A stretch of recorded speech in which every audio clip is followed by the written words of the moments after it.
Doctor Harneet Kaur ji Jalandhar से। राधे राधे श्री हरिवंश।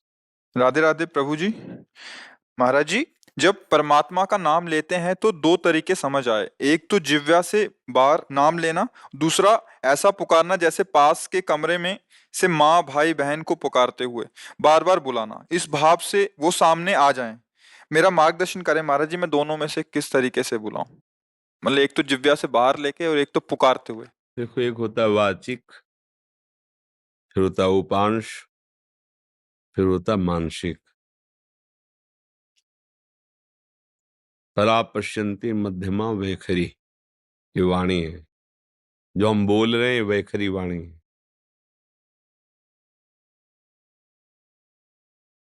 ये उपांश है, चल रहा है। ये मानसिक है, बिल्कुल शांत मन, शांत इंद्रियां, अब परावाणी से भजन हो रहा है। तो हमें अपनी स्थिति देखनी कि हमारा भजन कहाँ से कहाँ तक पहुंचा है। यदि हमारा थोड़ा मानसिक जप करने के बाद मन भाग रहा है तो हमें मानसिक जप पे ज्यादा नहीं टिकना चाहिए, हमें तुरंत वाचिक पर आना चाहिए। भाग रहा है ना, अब वो बनेगा नहीं सही। अगर हमारा मन थोड़ा हमें शायोग कर रहा है तो उपांश जप में आ जाना चाहिए। ऐसे अब लग रहा है कुछ जप रहे हैं, पर क्या जप रहे हैं, कुछ लग रहा है ऐसा। मानसिक जप ये होता है कि सामने मंत्र है, कान में सुनाई दे रहा है, आंख में एक एक अक्षर जमा हुआ है, और अंदर से परावाणी से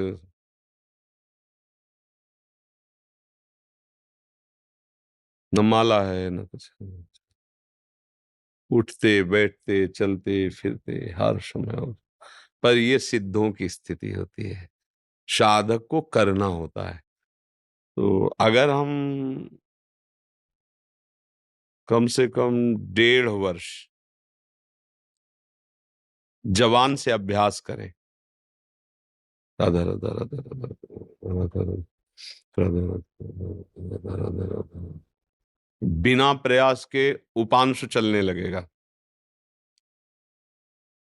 और अगर हम और कुछ समय उपांश का अभ्यास करें तो फिर मानसिक में स्थिति आने लगेगी। पर इतना करने में बीच में जो यात्रा बहुत घबराहट की है। जब पाप नष्ट होते हैं तो जलन पैदा होती है, नाना प्रकार के जो जिंदगी में कभी भी झगड़ा द्वेष अपमान हुआ होगा सब याद आएगा। सब जो पाप किए हैं वो सब सामने आए, क्योंकि भस्म होगा ना। और उस समय साधक को टिक पाना बड़ा कठिन होता है।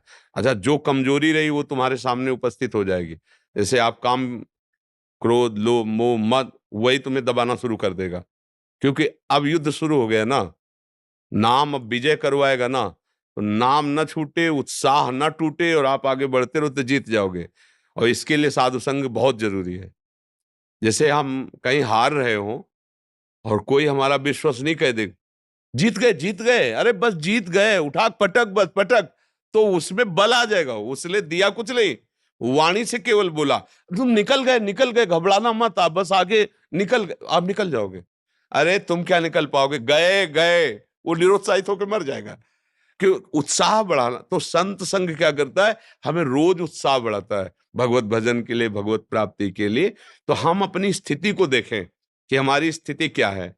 अगर कुछ मिनट हम जब शांत होकर जपते हैं, फिर मन भाग जाता है, परेशानी, अभी हमारी मानसिक स्थिति नहीं, हमें उपांश में आना है, और उपांश में भी जी घबराने लगता है, परेशानी हो रही, तो नाम कीर्तन करना है, राधा वल्लभ राधा वल्लभ राधा वल्लभ श्री हरि राधा।